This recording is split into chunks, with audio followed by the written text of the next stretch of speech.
welcome to another edition of After the Whistle Wednesday, January 26, 2022. January just flying by on us, and it's cold. The two worst months of the year, January and February, because that's when all that cold just hits you. I feel like January and February is where the whole country feels the cold. No matter if you're in the West Coast, the South, you feel a little brisk somewhere in the air. Yeah, and then the Northeast, we just get hit. The snow just, I mean, it's already scheduled. It's going to be a snowstorm this Saturday, but yeah, this is like the worst. This is when we're at our angriest. January, February, we're definitely at our angriest, man. Yeah, especially we have to shovel. Certain regions, you don't understand the pain of shoveling. Don't tell me you got to wash cars in the heat. I'll take it and splash with water in the heat any day of the year. Shoveling is a whole different monster. I had to explain it to people down in Texas. I'll do that too. I'll lawnmower. I'll do landscaping in the heat. Man, shoveling in that snow. Even you could be as warm as you are, and you just, toes end up cold, your hands end up cold anyways. It's just, man, we got it bad, but that's why we are the way we are. Exactly. Tough. Man, this weekend slate of games, the first weekend, we just got a whole bunch of horrible games that none of us barely sat through. We just was over the first one. This weekend, it was just like they made it up to us. It was like, we know we gave y'all a whole bunch of bad games, but Merry Christmas, because this was probably the best slate of games all year. And these are also the best teams in the NFL. So it's showing the upper echelon of the league. Yep. And honestly, this was primetime football. Yeah, it was crazy. It was crazy too. Let's start off with probably the best game out of all of them. Topped it off. It was a great way to end it. The Bills and the Chiefs. Think that was the game of the year? Yeah, it was. Yeah, it was. Definitely.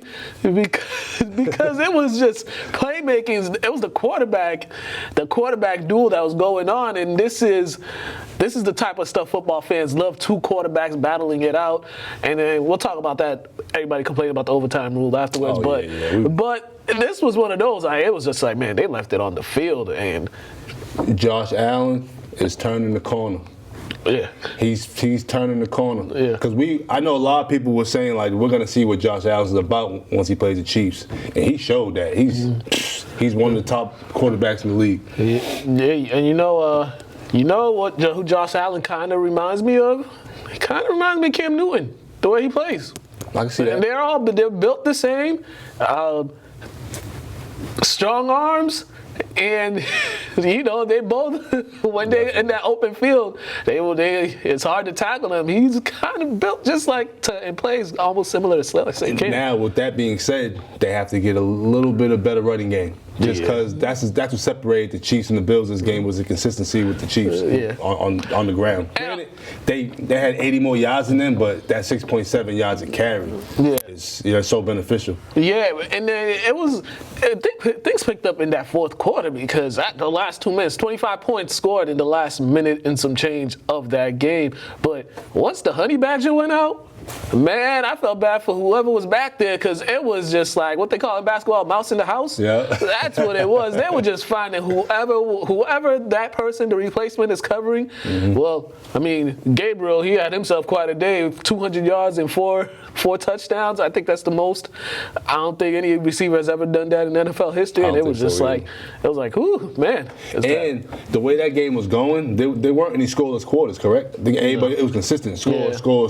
So that's the type of playoff game you need to see. Yeah. You know what I mean? Because some of these games where teams going scoreless a whole half, that's not playoff football. Yeah. You're not putting your best product out there. And they were all putting the ball in their best players' hands. And I'll say this: Patrick Mahomes, everyone was quickly to forget about him this year because he had all them interceptions early on in the season, and then people just kept saying they'll take this quarterback over him, they'll take this quarterback over him, and then it was just one of those. He's like, listen, I'm still the head honcho here. I've been to the Nfc Championship Game 4 years in a row.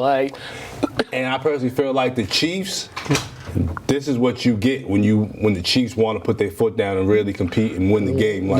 There's nothing you can really do until there's 0 on the clock to end the game with the Chiefs, because the biggest thing of all, 13 seconds, they needed a field goal. 13 seconds. And I don't know where they got the ball. I don't know how far they went, but 13 seconds. You're not. I mean, it took the Cowboys longer to do a run off a draw play, and these guys. And this is the value of time management because they did have timeouts remaining. Yeah. So some teams will use their timeouts all willy nilly and call a timeout because before they don't want to get delayed game and stuff like that. These guys, they use their timeouts, and there was a play in this game that almost backfired. The Chiefs, they were down there and they did a option with Kelsey.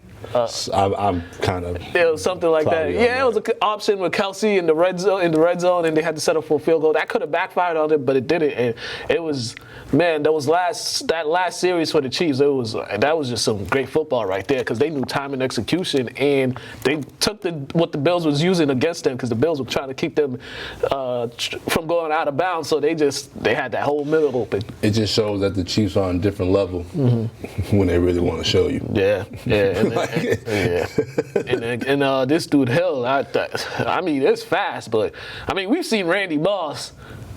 We saw how fast but what he did on that one play, it was just like, okay, like that's different type of speed. Yeah, you know, difference between quick and fast. Yeah. And Hill is both quick and fast. Yeah. I felt like Randy Moss is really fast. Yeah. I don't think he was that quick because his strides were so long. He doesn't have the quick movements. But like Tyreek Hill, he's both. Yeah. Tyreek Hill, once he even leaving, or if you don't catch him, if you miss a tackle, he's gone. But this guy, once he catches it, it's like, the accelerator goes on. So, man, these guys, Patrick Mahomes still hasn't lost a playoff game at home. Correction. He still hasn't played a playoff game on the road yet in his career. Oh. Yeah.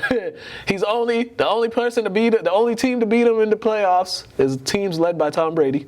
So that's his kryptonite right there. Hey, some pretty cool initials if you ask me. But man, so the Chiefs, they'll be hosting it, and they will be playing against the Bengals. Remember, I said I'm gonna pick the Bengals all year. We've been talking about the Titans, and we were always saying, there's just something about them that doesn't give you confidence in picking them. And man, they had 9 or 10 sacks in this game, and they still couldn't muster up any offense to separate themselves, especially at home. You got everybody back. You have the receivers back. You have the running back back. And it was just Ryan Tannehill, and some of the mistakes came back to haunt them. You mean all 3 of them? I mean, beginning the first play of the game. This is, unfortunately, when the running game isn't dominant for the Titans, you leave it in the hands of Tannehill, and he just makes some mishaps that don't work in your favor. Usually they can overcome these things, but when you're playing the Bengals, who are the new kid on the block, they coming to take everybody's money. Yeah, and they've been showing they've got something to prove. That franchise in general, you've been down for so long and ain't been into a Super Bowl since like the late '80s and ain't won a playoff game since the '90s. It's like you definitely out here trying to prove something and trying to give the fan base something to cheer for. But yeah, I didn't understand the Titans' game plan because Derrick Henry's back, but he got like some plates in his foot or something like that. Why didn't you give Foreman some more of them carries? He only got 4 for 66 yards. And they were averaging 5.2 yards a carry. I don't understand. If you're averaging half a first down per carry, at least give the running back 2 of those 4 plays. You know what I mean? Like, they should have mixed it up with them too, because to have Henry carry that much coming back after missing so much games, that was kind of questionable in my opinion, because I think when the other guys have shown he can carry the load too, so they should have had a balance between them two, because they know, I mean, we've all, the quarterback was just like, yeah. So, the Titans' game plan was kind of sketchy. And then you look at the Bengals, they were really moving the ball, and Joe Mixon at some point was running wild on them. Yeah, he was. I mean, he only had 54 yards, but those 54 yards are pretty important in the crucial parts of the game. But Tennessee wasn't winning no games. They was 1-8 in third downs. You can't even make it down the field. You going 3 and out. Yeah, you right. They were. Yeah, they just looked like a team that really wasn't prepared for it. That bye week, that week 1 bye didn't really help them because they just looked. And they probably thought that Henry was gonna be back. Yeah. So they probably was, we'll get Henry back, implement some things in the offense, and realize that he couldn't go the way he wanted to go. And Tannehill just didn't play And usually best games football. like this for them, when it's close like this, low-scoring game, that's when they usually pull away in the fourth quarter with that rushing attack. But then, you get that interception late in the game, and then boom, boom, boom, Joey B just goes down the field, and it was like a 50-something-yard field goal, and that's like, hey, it's a wrap. Yeah, man. Seizing the opportunity, or seizing the Titans moment. just had an awful outing. And like I said, Burrow going 28 for 37, 348. Granted, he ain't throw a touchdown, but you almost throwing a first down every time you pass the ball. Hey, man. So that's There's just a as Chase good. down there somewhere. That's his Yeah. model. Close your eyes, just throw it in his direction. He's gonna catch it. Because man, he's setting all types of records right now, and it's gonna be a handful for the Chiefs coming up. We'll get to that in a little bit. All right, the other game, which looked like it was gonna be a blowout, but then turned into a classic game, was the Rams and the Buccaneers, and the Rams were about to have everyone fired if they had lost this game, because that's what it was going down to, just because of the way everything was unfolding in that fourth quarter. Because, man, we saw some legit choking by the coaching as far as play calling, and then we saw some choking by the players, and granted, they made it all up at the end, but man, this was a crazy game. But the Bucs, they probably looked at this game. It was two things that cost them this game, and we just saw one, that first touchdown, and then the second one was the other miscommunication that happened. So the two biggest plays were miscommunications. Yeah, man. I just think the basketball gods, the way the game was going, they wanted Brady to come through with it. But just the way that game was going, I knew. We've seen Brady lose in crucial games, and how it goes, that's how the game was going. Yeah. Like, he just couldn't catch a break. The Rams jumped on him early. It looked like the Giants Super Bowl, the first one right there. Because when you lose your left tackle, I think you lose one of your tackles and you got a replacement, and then you got to replace another tackle. They didn't even have time to dink and dunk.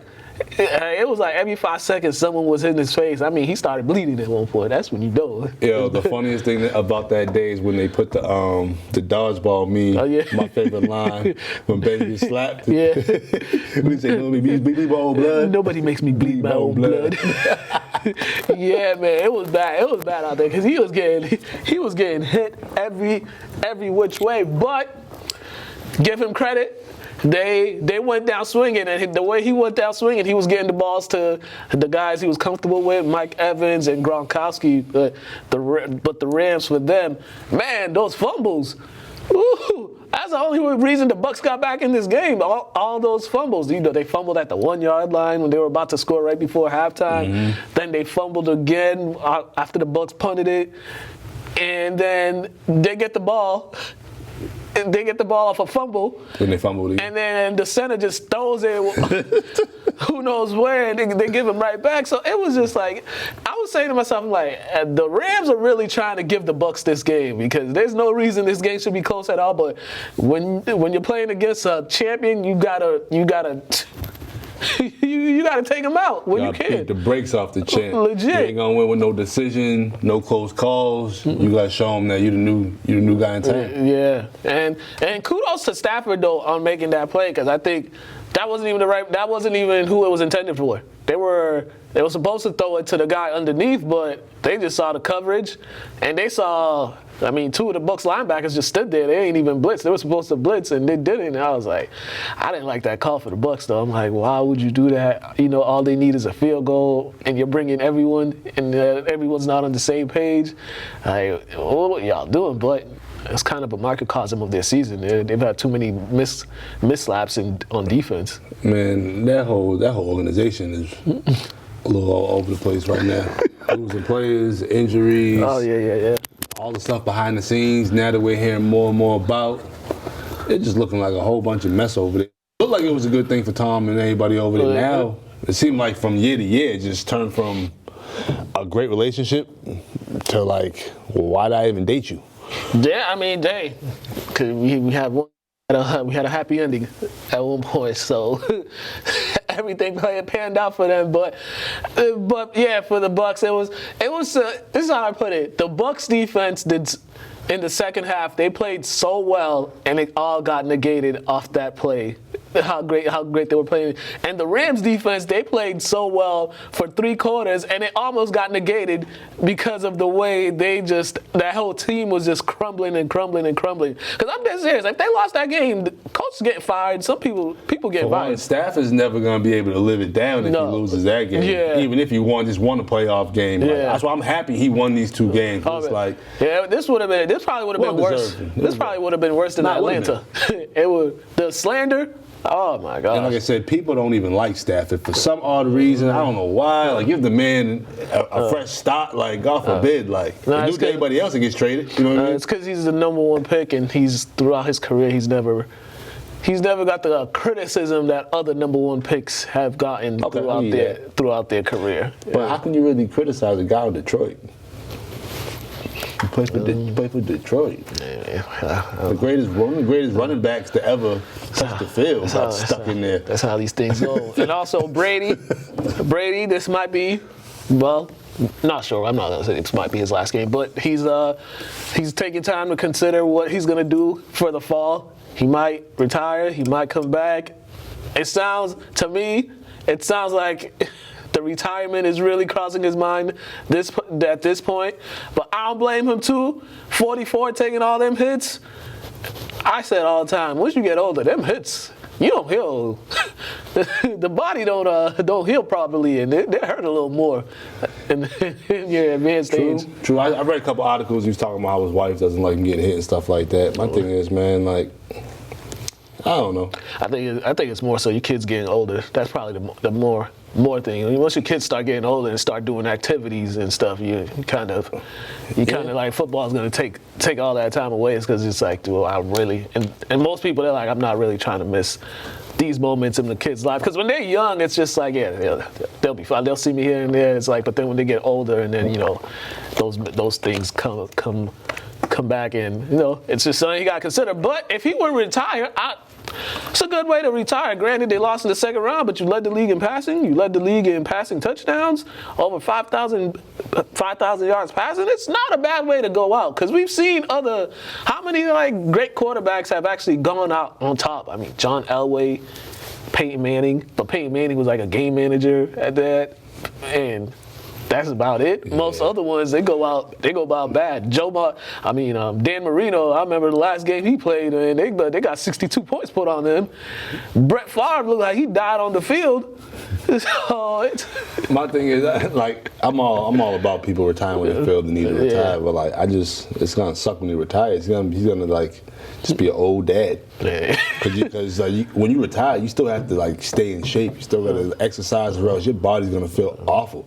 So good luck, man. Whatever you decide, good luck. But just stay active, bro. Good thing is, when you got kids, and maybe if they take an interest in the sport that you played, that could be another way for you to stay in shape. But yeah. The last game, man, this one, the Niners and the Packers. Woo! Man, the Aaron Rodgers slander was off the chain Saturday night. My goodness, that was. San Francisco won this game without scoring an offensive touchdown. That's all I have. That's really much all I have to say about this game. I don't really know what to say about this game, other than if I'm Rodgers, I'm leaving Lambeau. I ain't never going back. After the year they had, all the nonsense they wanted to trade him a year ago, he gives you guys one of the best performances he's had in some time. Not this game, I'm talking about for the season. He's always an MVP, race anyways. But I'm leaving Lambeau. There's like a curse on that field, bro. Don't matter how good the Packers are coming into the playoffs, bro. There's something about the Lambeau lore or something. I don't know what it is. Who cursed that field, bro? I told you it's that cold weather, man. They never play well. He's never played well either. You would think, granted, he's from California, but he's been in Wisconsin for how long? Since 2004. And you're playing a California team. What? Yeah. A team that missed on you. That missed on you. That don't even got a quarterback that can hold your shoestrings. The tip of the shoestring, not even the rope. Just the plastic part of the shoestring. I don't come on. Let's be serious here. And you know what the craziest thing is? Rodgers and the Packers are 0-4 against San Francisco in the playoffs since like. And then you say that 2012. the day they don't draft you and you never beat them At all. Lost to Kaepernick twice. Lost to Jimmy G twice. And one of them was to go to the Super Bowl. It's just. But one thing I know is about great quarterbacks, they always lose to these guys that don't compare to them whatsoever. Like not even close. Not even half the player you are, like Brady with Eli and Nick like how do you lose there? Like how do you lose to these guys? Like but then you out there destroying Hall of Fame caliber quarterbacks. Right. But you lose to these guys. Yeah. And you're the reason why they go to the Hall of Fame. Yeah, it's definitely the weirdest things. But yeah, man, the Packers they looked really bad out there. It was, I mean, their defense looked good. Their offense just looked bad. All they needed was 14 points. They got in the red zone a couple of times, couldn't get the ball in the end zone. And Debo was Debo in there. Man. How'd you let them run that much on you? Like, granted, they only ran the ball 9 more times than you. Like, they got 50-something more yards. They have no offensive touchdown in this game, and they won. They don't score an offensive touchdown, and they won this game. How rare does this happen? Hardly ever. And then the guy you're looking across the field is Aaron Rodgers.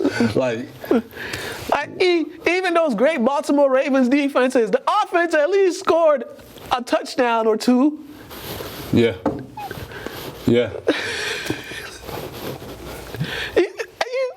You just can't. It's like what's the point of us preaching the whole being balanced and utilizing this part of your game and this part of your game when you can still win games without even scoring? Seriously. Crazy. Oh my goodness. It's just a bad look for him, a bad look for the Packers, and kudos to the 49ers because they've been playing really well. It is an awful look for the Packers because the Packers, are the upper echelon of the league. They were 8-0 at home this season. Like Lambeau, the Packers, the legend of the Packers. The only team that probably got more legacy in them is us and the Steelers, just because we had more success in them. You know what I mean in the past, but like But that's also the worst part. They were 8-0 at home this season. Yeah, I know. And this to be your first loss. Before we go to Craig in the no huddle. Let's go back to that overtime game real quickly, and everyone complaining about the overtime rules, about the coin flip that decides it all. And I know I saw some other players and stuff saying they're fine with the rule. Everybody knows the rule, and the coin flip doesn't decide the game because once people need to stop acting like defenses that aren't paid to play too. Yeah, but it's a lot easier to hit a fit. Like you should be able to win on a field goal in overtime. That's true. You can't win on if they kick a field goal. The other team has a chance to score. All right. If they get a touchdown, that's it. If they score a touchdown, there's a win. How come I felt like in overtime they kicked a couple field goals this season and they won the game recently? Like, it might have been both teams got the ball because or a team got to stop because if you get the ball first and and my team gets to stop, we could go down and kick the field goal and win it. But if you go down and kick the field goal, I get the chance to. That's too complicated. Just do what college football do, bro. You score, you get the opportunity to team to score. However they score, if they get a touchdown, you win. They get a field goal, you keep going. Like I don't understand. I said I like the rule the way it is because. So I did some research on NFL overtime games. So since 2011 or since 2010, there's been 11 overtime games in the NFL. Defense teams that kick off, that receive the ball haven't won all those games. There were a couple of double overtime games, and then there were a couple games the defense got an interception and returned it for a touchdown and won. So there's also that. I go back to 2003. Packers, Seahawks. Seahawks get the ball first. What happened? Pick six, Packers win. 2009, Packers, Cardinals. Packers got the ball first. Pick six, Cardinals win. So, and then throughout history, it's been like 52% to 48%. 52% on first possession wins it. The team that got the ball first wins it, and 48%. So there's a balance there. People just mad because they wanted to see the other quarterback get a chance. I totally understand that, but like they gotta. See, the problem with the NFL is they don't tell anybody the rules.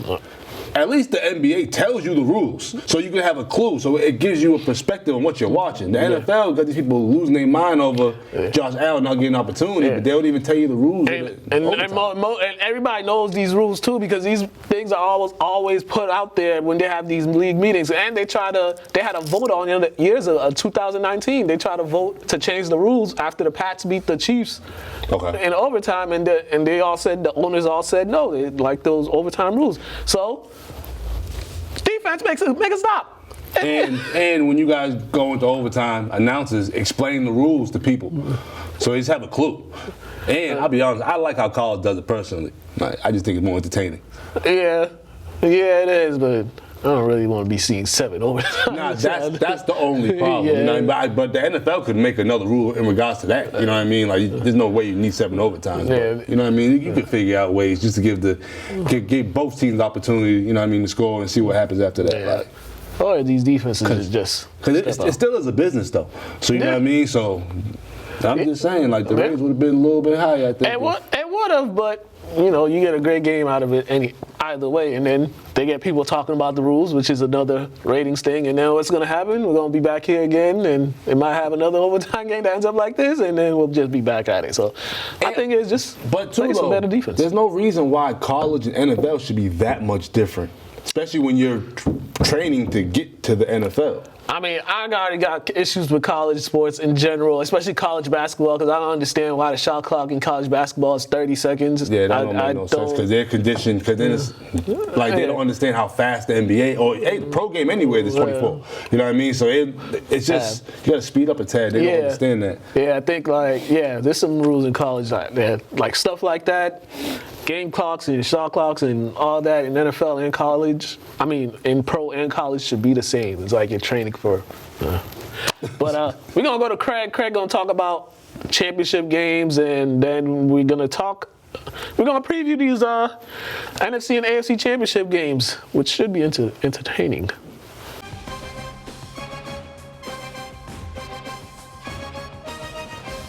What up, everybody, and welcome once again to No Huddle here on After the Whistle. It's your boy Craig, and I'm here to talk championship football.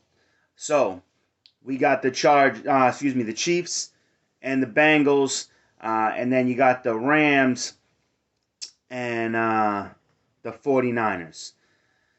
And let me first start by saying that this has been the best year of playoff football I think I've ever witnessed in my entire life. Could you have asked for a better round of matches? I mean, Bills Chiefs was so intense. Literally came down to a coin flip for overtime. And then Tampa Bay and the Rams, literally coming down to Tampa Bay leaving 45 seconds too many on the clock for the Rams to come down and get the field goal. Cincinnati dethroning the Titans. They get their first round bye and then just get beat. And then the 49ers completely upsetting Green Bay, which in my opinion was not a surprise, but for a lot of people it was. So let's get back to it. Bengals and Chiefs. It's hard to believe that the Cincinnati Bengals will be able to stop the run of the Kansas City Chiefs. With that being said, I will say this. Chiefs don't have a great defense. Bengals don't have a great defense. So it's going to really come down to who has the ball last and which team wants it more at the end. Because if we're talking about talent, we're not falling short on either team. Joe Burrow and Jamar Chase, Joe Mixon, Patrick Mahomes, Travis Kelce, Tyreek Hill. I mean, there's so much talent on both sides that it's hard to choose a winner. And at the end of the day, everybody's going to say KC and Patrick Mahomes. But something is just, I just got this itch in my back about Cincinnati, and something tells me that Joe Burrow just wants it more in a way that he has nothing to lose. Patrick Mahomes has everything to prove, and Joe Mixon has nothing. And I just feel like Joe Mixon is going to take it. Joe Burrow is going to take it. Joe Mixon as well. So I'm calling it for Cincinnati. Hate me if you will. 49ers, Los Angeles Rams, no brainer. Rams are going to take it. Matthew Stafford is hungry. He's been waiting for this. He's got the team. He's got the coach. He got the defense. It is all in his hand. I do love the 49ers, Deebo Samuels, George Kittle, and their defense is incredible. But at the end of the day, I think that the Rams are going to take it. Cincinnati, Los Angeles Rams, Super Bowl. Tom Brady, rumors around him of retirement, some of the things he's been saying look to the idea of retirement. But here's the thing. Tom Brady said he'll play football till he's not good. And right now, he's still one of the best to ever do it. He's playing top-tier football. I think it will come down to the decisions made on who's going to be on the team come 2022. But do I think Tom Brady retires? No, I think he makes one more run at it. Sean Payton stepping away from the Saints is crazy. Where will he go? Is he going to coach? If he is going to coach, he's going to need to be traded. What team will trade for him? What will they have to offer up? A lot of people thinking the Cowboys or the Raiders. To be honest with you, I'd like to see him take over in Jacksonville. Got a nice young quarterback. Bring on some offensive weapons, and I think that would be incredible. So I don't know what's going to happen there, but it's looking like going to be a big playoff NFC, AFC Championship. Tune in to see what's up. And until next week, I'll see you back to After the Whistle.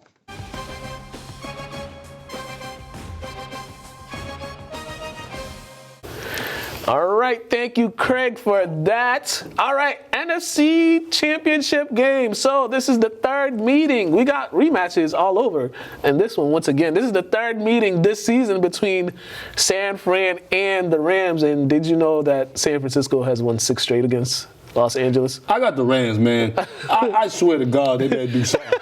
OBJ, Stafford, Cup, Akins, Donald, Mr. Miller. Y'all better go out there and beat the brakes off them. Hey man, listen, the last game they played.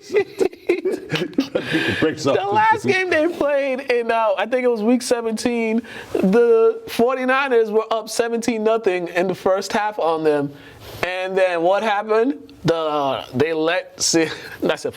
Rams were up 17-0 on them, and the San Francisco came roaring all the way back, took it all the way into overtime. I think there was a pick 6 in there thrown by Stafford. Jimmy G did one of his. He had a couple interceptions too, so it was one of those games. The 49ers defense took over in that second half, and then the Rams the Rams look like what they looked like in that fourth quarter against the Bucs. It's just like, I respect all pro quarterbacks, but like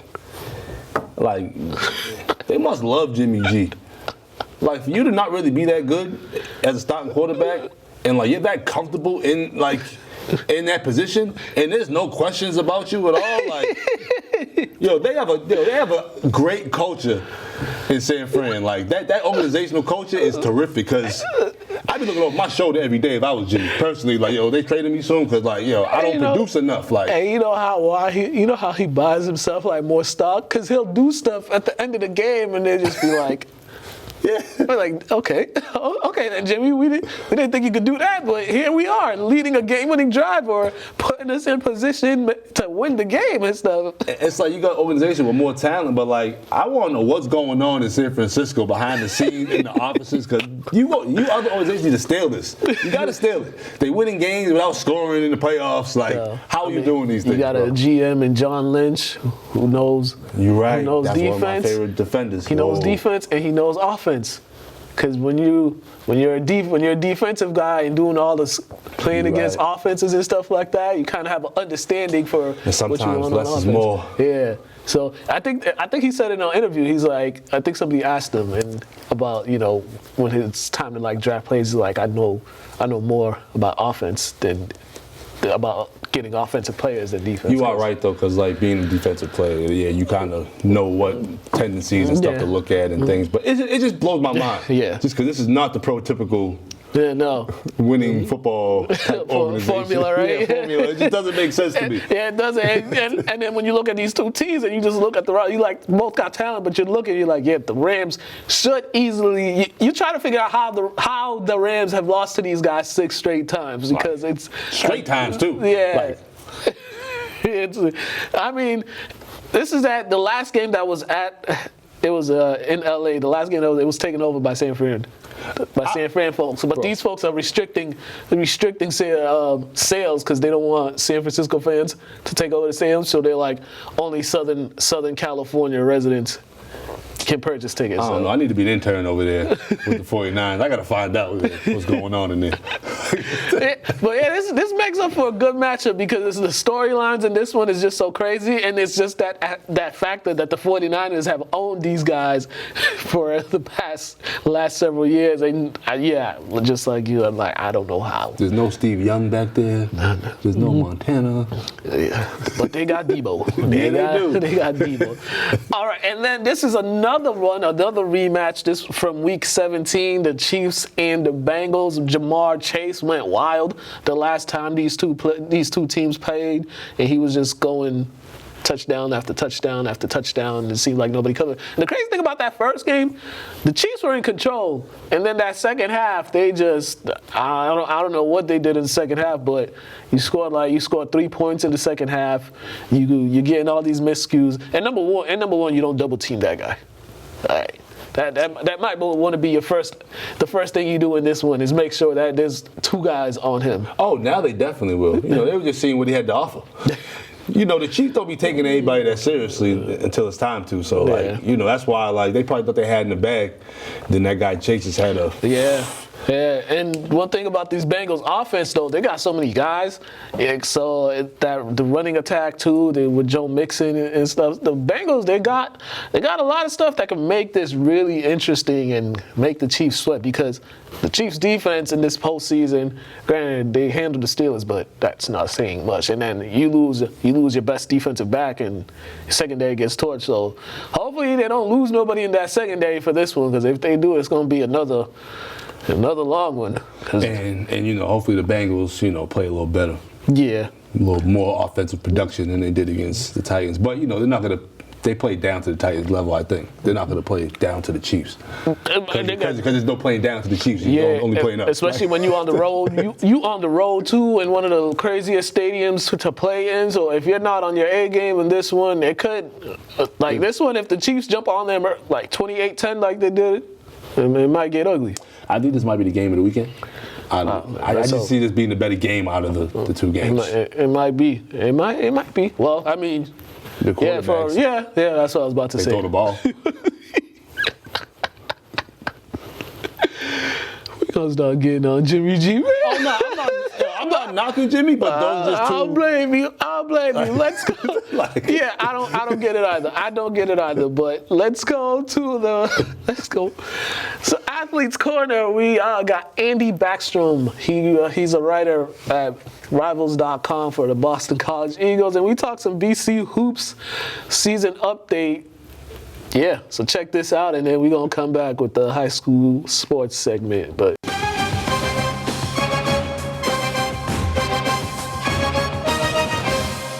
all right, hello and welcome to another edition of the Plus One interview. And today we have writer at Rivals.com, Mr. Andy. How are you doing, sir?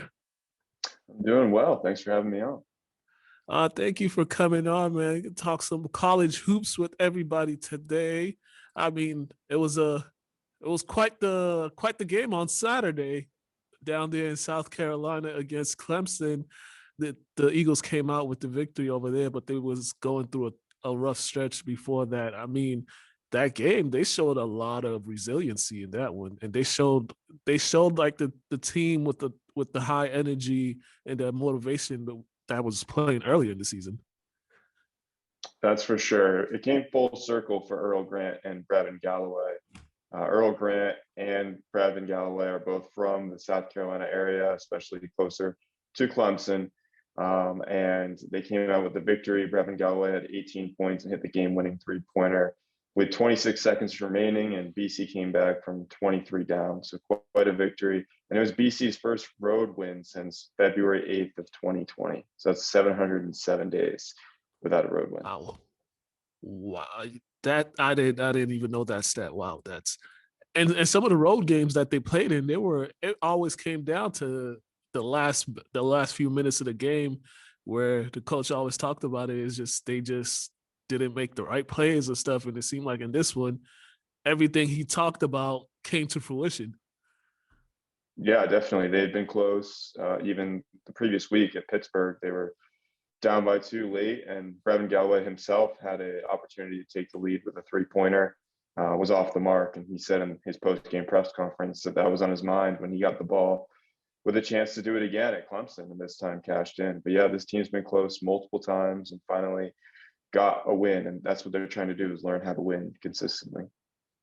Yeah, and I think one thing I noticed when they returned back from the hiatus is the effects that COVID had. You know, that's a lot of people don't talk about the effects that the COVID has on players. We've seen it on the professional level, but with these guys, they just did not look. They looked a shell of themselves the first 2 games back. It just did not look like the same teams that looked. They were just. It seemed like they were all over the place. They were thinking too much. They were just doing stuff that's been very uncharacteristically of them this season. Yes, exactly. Especially against UNC, they lost by 26. And that's really the only eyesore on their schedule right now, aside from a loss to Albany. If you look at the results, they've all generally been close. But that game against UNC, they were all out of sorts, slow defensive rotations, late closeouts and switches.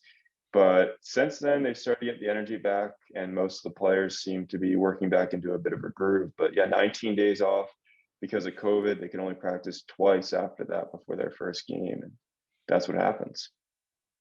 Yeah, definitely. And you know, like some of the guys that were producing, it just looked. They didn't look to me. They didn't look the same. They looked out of sync.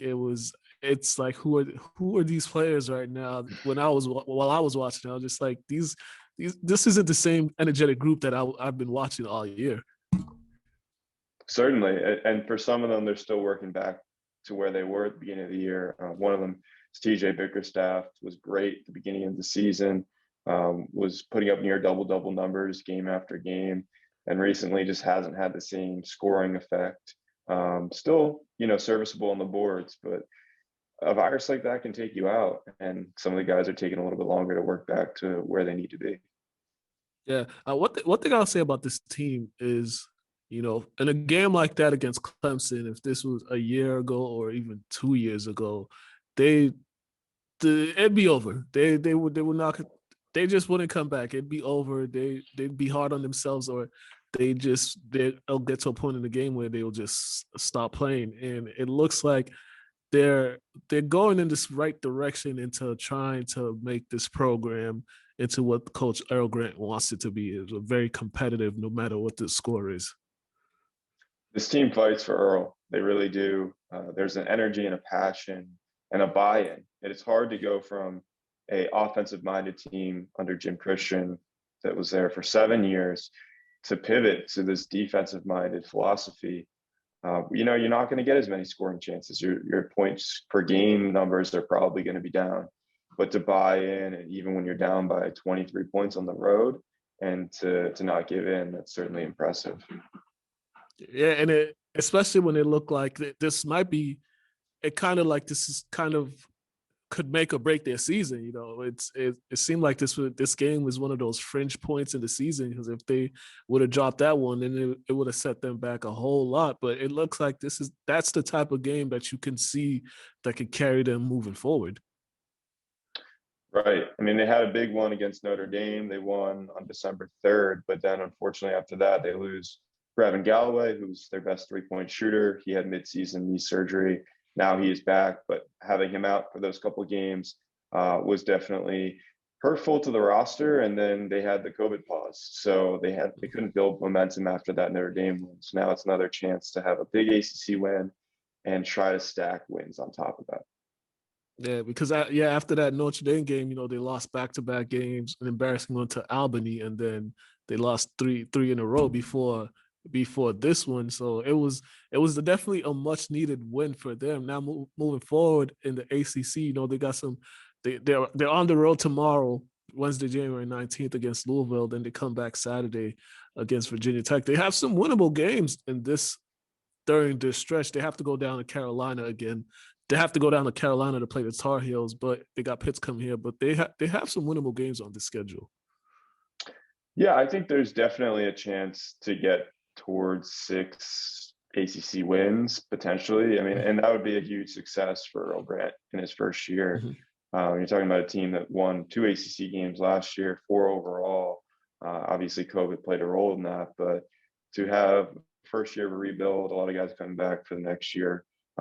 You would think that would be really optimistic, at least the outlook for this program. Yeah, Louisville, that's a game that they could steal. Louisville's dropped a couple unexpected losses the last few weeks, so that's definitely a winnable game. Virginia Tech is their only home game of the next 5 games. It's 4 of the next 5 are on the road.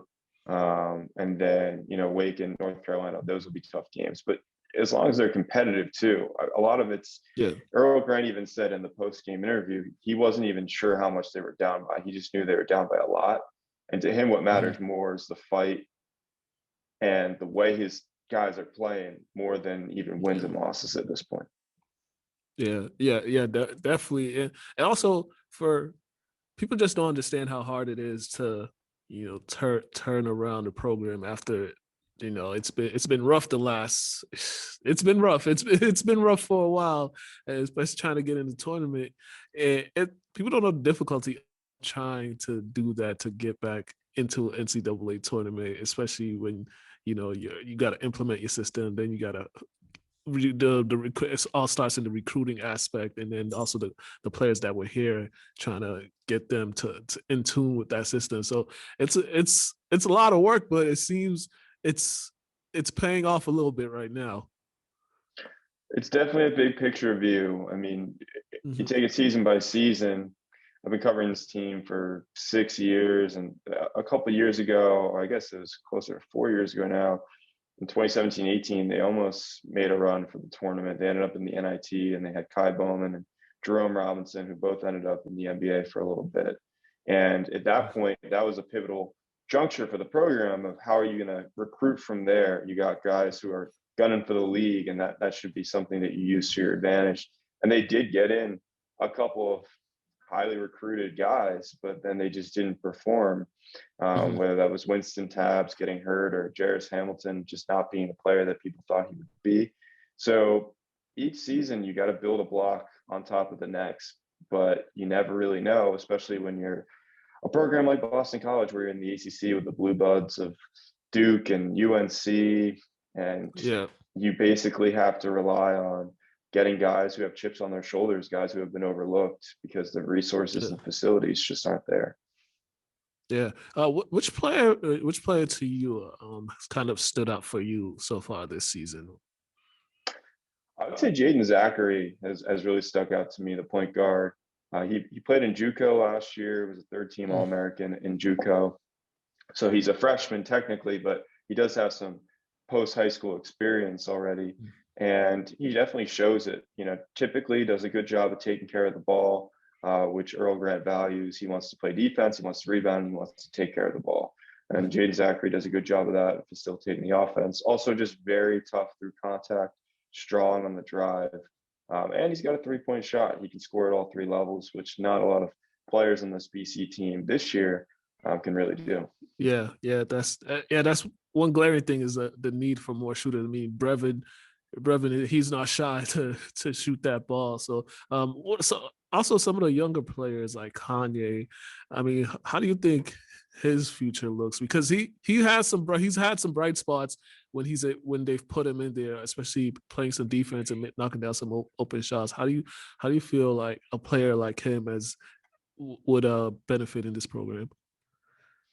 Yeah, he's shown a lot of promise so far, especially in the non-conference action, knocking down 3-point shots. He's got a lot of speed, and Mekhi Ashton Langford actually says that he sees a lot of himself in Kanye Jones, someone that, you know, can put the pedal to the metal and just drive to the cup, can also shoot the outside shot. I think it's really cool how Earl Grant is trying to get some of these younger guys involved. Against Clemson on Saturday, Kanye played 3 minutes. Gianni Thompson, another true freshman, played 5 minutes. And they didn't really show up on the box score as much, but they were in there at pivotal junctures. Like Kanye Jones checked in at, I think, the 10:59 mark or something like that, and BC was down by 2 in the second half. So you're getting guys involved in ACC play on the road, and that is definitely critical for their development rather than just playing in garbage time or in non-conference play. Yeah, definitely. And these last 1, 2, 3, 4, 5, 6, 7, 8, 9, 10, 11, 12, 13. Like in these last 15 games, what are you hoping to see in these last 15 games of the season? Building off these wins, you know, just stringing together a couple win streaks, even if it's just 2 games, carrying momentum over from one game to the next so these wins aren't so isolated. Like against Notre Dame, they had a strong performance from James Carnick and Quentin Post down low, and they combined for 30 points. And then after that, those 2 big guys kind of faded away, and that identity of working the ball down low just went away a little bit. Now, you know, the past couple of games, we've seen Brevin come on strong and hit from beyond the arc, and he's been jacking up like 10 threes a game. Are they going to try to keep working on the perimeter game, or are they going to go away from that? I'm just interested to see if the defensive identity is there. We know that, but is there an offensive identity that we're going to get from this team in the final 15? I think that's what I'm looking for. Yeah, definitely. Well, time has run out, but if they want to see your work or read your work, please let them know. Plug in your social medias, website, all that good stuff. Yeah, you can follow me at Andy Backstrom on Twitter. EagleAction.com is where to get all the news. It's part of the Rivals Network. So follow along, subscribe, and tune in for all the information. All right, Andy, thank you for coming on to talk some college hoops with me. I will see you at Saturday. Yeah, Saturday. I'll see you on Saturday. All right, you guys have been watching the Plus One segment. Have a great one.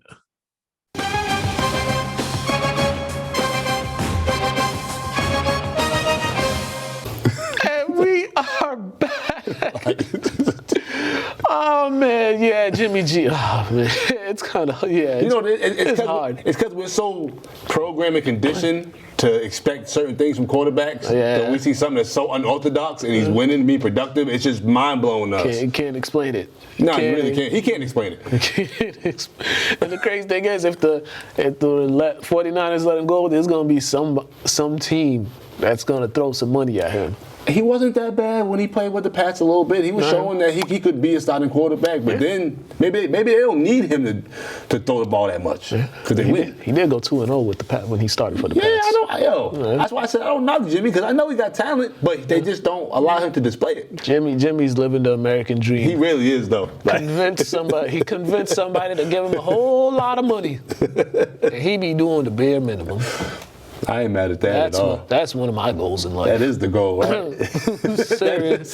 Seriously. Him and Kirk Cousins, they definitely live in the American dream. And I bet you, just watch. Somebody's going to throw a whole lot of money at him. Also, lastly, before we go to the high school sports, Sean Payton, he's stepping away. The hitman? Yeah. Stepping down? He's burnt out. Yeah, man. He said he's burnt out, but I think there's a bigger thing. I think he saw the Saints and their cap issues and how they ain't getting nobody, no free agents or something because of their cap issues. Like they ain't got no quarterback. I was gonna say, when's he coming back? He still dancing on his crutches? Yeah, probably. So he's like, he's gonna take a year off. He's gonna take a year off. Mark my words. He's gonna be coaching the Dallas Cowboys. I was gonna say come to the Raiders, but they're gonna keep that guy, I think, the interim. They should. Yeah, they he should. embodies the Raiders culture. Yeah, But nah, Cowboy, that's a good look for He him. used to be an assistant there. He looked like he was a Raider. Yeah, He looked like he played for them. Like, just get that look. Yeah. So Sean Payton was assistant for the Cowboys when Bill Parcells was coaching. Oh, we was young. I don't. No, this was mid 2000s. Okay, I mean, before he got the Saints job. Okay. Yeah, I was in high school. Yeah, he was there. He was there. So I mean, College. Listen, if the Cowboys get him, then realistically now we can, because he's actually like a coach that sets discipline and knows what he's doing offensively. He's not gonna be a puppet though. You know, Jerry Jones' hand's pretty big. Yeah. Pause. On that note, let's go. Let's go to the first post-game interview. It's with Coach David Brown of St. Mary's. Pedro, just go to that interview at this studio. Coach, that was a hard-fought one. It seems like every time you guys try to pull away, they make that run and come back, and they got a little close, but the late game execution right there pulled you guys away. Yeah, Army was big. It's big tonight for sure. We knocked out some big shots late in the game to go bring the lead from like 2 to 5 in different situations. I don't think our guys, I don't think we brought the energy tonight as a group, as a whole, as a team. I don't know, guys are getting a little lackadaisical thinking that, just because we're 12 or 13-1, that teams are going to come out here and just roll over and give us the victory. That's not going to happen. So these guys got to realize that we have to come out and give 110% from the tip to the end, and play our best basketball. It was getting to that latter part of the season, like just a couple more games left in the regular season. It seems like it's flying by so fast, and this is the point where you guys want to be playing your best basketball, right? Definitely. Today wasn't a great game for us overall, but we'll watch the film, try to figure out why the effort wasn't there. Maybe the guys are a little bit heavy on the legs, but we had a good practice on Sunday, and I thought we would come out with a little bit more execution and a little bit more energy than we did tonight, but kids just didn't have it well tonight. But it was good to get a win, against a pretty good basketball team. They knocked down some shots, they battled. There's a lot, but they have some good-sized kids, some strong kids. But we were able to, finish at the end and knock down some shots and get the W. Congratulations on the win. Thank you.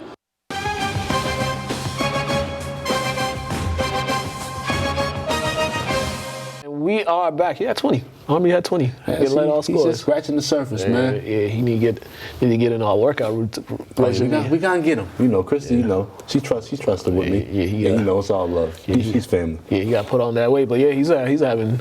Army is having a good season for them, especially down low, showing that he could shoot it off the dribble and stuff like that. So and it's his size too. Like, coach coming to the game and just see that body. Yeah, you 6'5". He do whatever he wants. You 6'5". You gonna open some eyes. You 6'5" and can play. You're gonna be like, oh.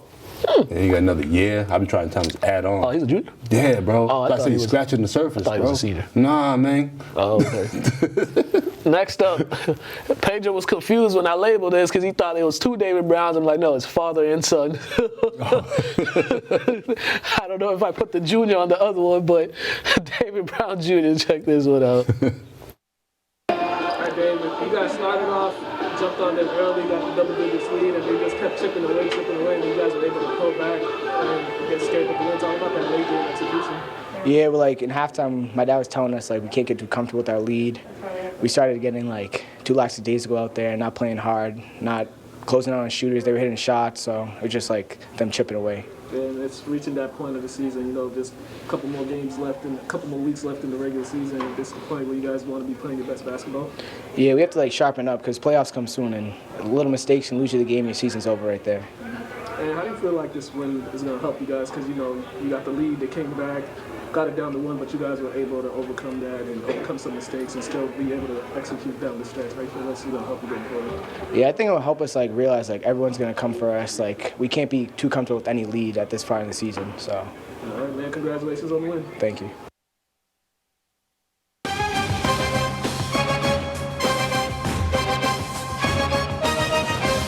Oh, man. All right, St. Mary's, they're back on the court Friday. They're on the road. I forget who they're playing, but they're on the road on Friday. Lynn English boys won yesterday against Medford. The Lynn Classical boys lost 48-45 to Revere. Lynn Tech girls won yesterday. They're 5-4. Lynn Tech girls. Lynn Tech? Yeah, that's what's up, man. They're really... They've improved. They're really a team that okay, these girls are really improving. So that's just all we want to see, man. Yeah, you might not be the best team in the city, but just keep getting better every year. That's all we ask, man. And every time I see their stuff, it's the game. they're in the games. So kudos to that coaching staff over there That's for dope. doing That's that. dope. They got some games tomorrow. I don't know off the top of my head, but whatever. Follow the Instagram page, LCTV After the Whistle. You'll see where we're at tomorrow. Tech Boys plays tonight in Swampscott. Check out these high school basketball highlights.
All right, and we are back. All right, let's go with some top 10 plays. NBA top 10. Check this out.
All right, NFL top 10. Then we're going to come back with our game picks.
All right, and we are back. And Pedro, you know that this month, like 4 years since we started the show.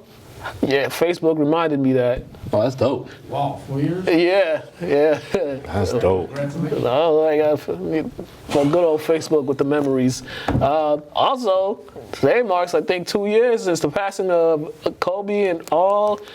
And I think it was like 9 people, 7 people. Was it like 9 or 7? 7 or 9? I don't really remember exactly how many people, but a good amount of lives were lost that day. Yeah. Unfortunately. You think it was like 2 years? It's like time be flying. Yeah, man. His birthday was yesterday. Yeah. Shout out to my bro Justin. Yes, sir. All right, we're gonna get our game picks in. First up, AFC Championship game, which is gonna be the first game on Sunday. I think we both going with the Chiefs on this one. Burrow, you still got some time to go. You still got some years, man. I'm going with the Chiefs this one. You going with the Chiefs? Yeah. I too will be going with the Chiefs. You know, I still got my peoples in Cincinnati, but sorry, y'all. I got my eyes. I gotta go with my eyes. All right, this one: Rams, 49ers. You ran. Y'all better go to work, man, or else you're gonna be y'all DMs talking crazy now. Nah, I got the Rams, man. You got the Rams? Yeah. Okay, so my head is telling me the obvious pick is the Rams. I've been bouncing back and forth on this since last night. It's telling me to pick the Rams because, one, the Rams just offensively, they got all those weapons, defensively too. For some reason, I'm going to go with San Francisco. Don't even ask me why I keep riding with San Francisco, but I will go with San Francisco in this game. Just like how confusing their quarterback is, this was a confusing pick for me, and I just have to pick the 49ers because they're just... It makes no sense. It makes no sense, but... Got some voodoo going on in that organization. Some black magic. Oh, man. Make sure you go to lyntv.org and catch up on anything. Make sure you go to LCTV after the whistle for all sports updates and commentary, latest on high school hoops and all that great stuff. Man, I'll be at TD Garden Sunday, so there's some high school games happening there starting at like 7 in the morning. But make sure y'all get y'all snow food ready, snowstorm stuff ready, you know, and all that good stuff. Any last words, Pedro, before we get out of here? Not this week. No. He's feeling how we feeling, man. Everybody, have a great day. We are out of here. Stay warm. Yeah, please, because it's cold out there. Oh, wait, I forgot.